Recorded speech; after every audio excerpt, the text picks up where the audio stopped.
possibilities of deep vein thrombosis for people who have upcoming travel plans this summer.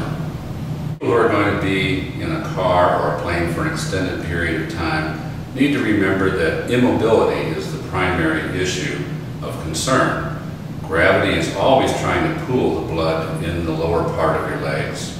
In a plane, the pressurization of the cabin increases that tendency to pool, and the blood is sluggish in its flow. That means it's more prone to develop a clot. The long-term effects of the deep vein thrombosis don't have to do with clot traveling, but with the residual damage to the veins. About 40% of people with diagnosed DVT will have total clearing of the vein. About 6% will actually have some extension of the clot into other areas. That leaves 54% who will have damaged veins that never function quite the same way again.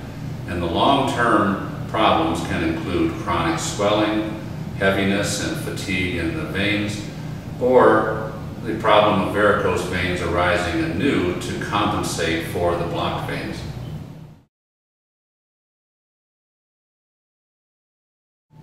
If you do think that there's any chance you have DVT, you have to seek consultation right away. Your primary physician, an emergency room, or wherever your entry into the medical system might be, can get an ultrasound. Ultrasound is cheap, readily available, and highly accurate in diagnosing the DVT.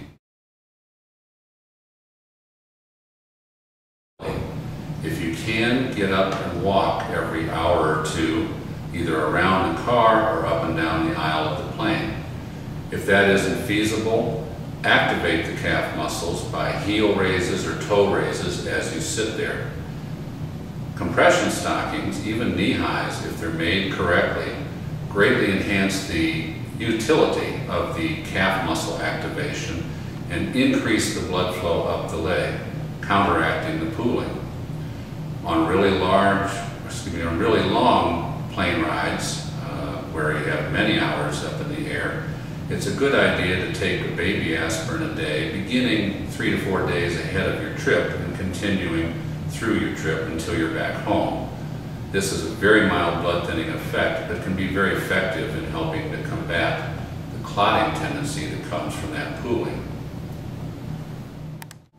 As with most activities, if you know the risk factors ahead of time, plan and carry out the appropriate precautions to minimize the chances of anything serious developing. If you do that, you can enjoy your travel plans and have the least amount of risk of any untoward complications.